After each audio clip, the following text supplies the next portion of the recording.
मुरादाबाद जनपद के मुंडापांडा थाना क्षेत्र के टोल प्लाजा पर 80 दिनों से चल रहे धरना प्रदर्शन को आज पूर्व विधायक सोलतली अपने समर्थकों के साथ दौलतपुर से पैदल यात्रा कर नियामतपुर इकरोटिया टोल प्लाजा पर किसानों को अपना समर्थन देने पहुंचे और कहा कि भाजपा की केंद्र सरकार अपनी हठधर्मी पर अड़ी हुई है। यह देश के अन्नदाता की आवाज को दबाने में लगी हुई है। इससे पहले जो सरकारें रही उन सरकारों ने पूंजीपतियों को जेल भेजा था। जब से केंद्र में भाजपा सरकार आई है तब से पूंजीपति सरकार में लंबे लंबे घोटाले कर विदेश भाग रहे हैं। तो वहीं दूसरी ओर किसानों के धरना प्रदर्शन में पहुंची पूनम पंडित ने बोलते हुए कहा कि यह सरकार पढ़े लिखे नौजवानों को नौकरी देने के बजाय उनसे पकौड़े तलने को कह रही है। आज का नौजवान बेरोजगार घूम रहा है। आज के समय में गरीब की रीढ़ की हड्डी टूट चुकी है। इस सरकार ने इतनी महंगाई कर दी कि गरीब जनता अपने परिवार का पालन पोषण करने में असमर्थ हो रही है। डीजल, पेट्रोल, रसोई गैस, खाने की सामग्री के भाव आसमान छू रहे हैं। जनता इन्हें अब विधानसभा चुनाव में एक डोज लगाएगी और दूसरी डोज 2024 के चुनाव में लगाएगी। जब जाकर इस भाजपा सरकार को जनता अपने मत की ताकत दिखाएगी। अगर यह भाजपा सरकार इन 3 काले कृषि कानूनों को वापस नहीं लेती है तो किसान पूरे उत्तर प्रदेश में जगह जगह जाकर भाजपा प्रत्याशियों को हराने का काम करेंगे।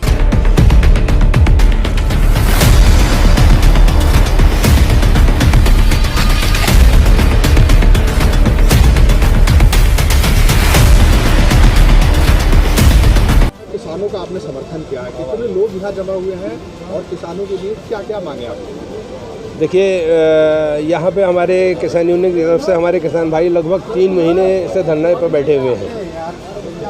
क्षेत्र में एक सुखबगाहट थी, लोग चाहते थे उनका साथ देना, उनका सहयोग करना, आना, लेकिन नहीं निकल पा रहे थे, नहीं आ पा रहे थे। मैंने तो सिर्फ इतना किया है कि उन सबको इकट्ठा किया है और उनसे कहा है कि चलो किसान भाइयों का समर्थन करके आए। हम लोग पैदल वहाँ से ब्लॉक कार्यालय से चल करके आए हैं।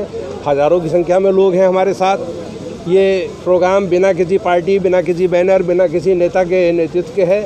किसान भाइयों का प्रोग्राम है सिर्फ, और हर जाति बिरादरी के इसमें किसान भाई शामिल हैं। हम सब इकट्ठे होकर के इन किसान भाइयों का, किसान इनका जो यहाँ पर धरने पर बैठे हैं, समर्थन करने के लिए आए हैं। और हमारी मांगें सिर्फ ये हैं कि जो 3 काले कृषि विधेयक बनाए हैं इन्होंने सरकार ने, केंद्र सरकार ने, उनको तुरंत वापस लेइए। जिसको लेकर के लगभग 1 वर्ष से पूरे किसान में आंदोलन, पूरे देश में किसान आंदोलन चल रहा है। 1 साल होने जा रहा है, लेकिन इस सरकार, मेरी सरकार के कान पे जूं नहीं रेंग रही। हमारा भी यही कहना है कि इन तीनों विधेयकों को ये सरकार वापस ले तुरंत, और इसके साथ साथ गन्ने का भुगतान रुका पड़ा है उसे अदा करे, किसानों के बिजली के बिल माफ़ करे। ये सारी मांगें जो क्षेत्रीय मांगें हैं हो सकती हैं, वो हमारी इसमें शामिल है। आप भी पूर्व विधायक रहे हैं, सदन में रहे हैं। जिस तरीके से राज्यसभा में कल हंगामा हुआ है, वहाँ बाउंसरों से कहा जा रहा है विपक्ष द्वारा सांसदों के साथ हाथापाई भी की गई है, कितना उचित मानते हैं आप? मैं बिल्कुल उससे सहमत नहीं हूँ, मैं उसके साथ बिल्कुल नहीं हूँ। सदन की कार्रवाई कितनी महंगी होती है, वहाँ एक सेकंड कितना महंगा होता है, उसको लेकर के अगर कार्रवाई में कोई बाधित होता है या बाधा डाली जाती है तो ये उनकी नाअहली है। मेरा ये मानना है व्यक्तिगत कि अगर कोई सदस्य उसमें व्यवधान उत्पन्न करता है तो इसका मतलब वो सदस्य जो है वो नाअहल है, नालायक है, अपनी बात कहने की हिम्मत नहीं रखता है, इसलिए व्यवधान उत्पन्न कर रहा है। वो वहाँ पे सहयोग होना चाहिए था, अपनी बात कहते, माइक से कहते, समर्थन होना चाहिए था।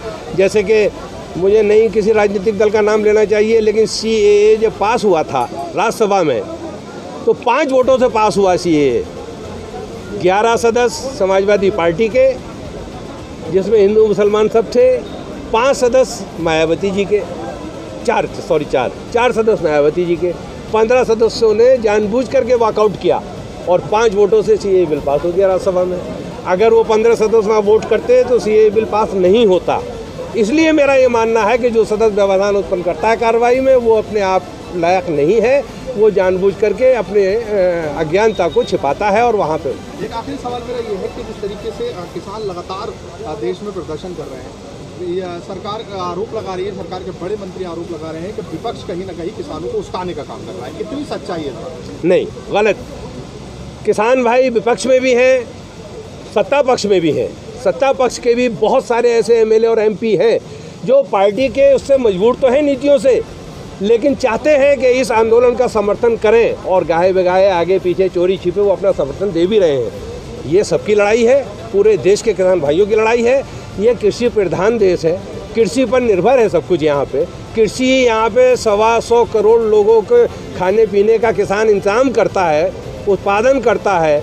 उसी को आप सता रहे हैं, उसी की गर्दन मरोड़े दे रहे हैं आप। कौन साथ नहीं होगा? सत्ता पक्ष भी साथ होगा, विपक्ष भी साथ होगा। ये सबकी मिल की लड़ाई है, मिलजुल के लड़ी जानी चाहिए। अपने क्षेत्र की पल पल की खबर पाने के लिए एशियन न्यूज चैनल को लाइक करें, कमेंट करें, शेयर करें और सब्सक्राइब करना ना भूलें।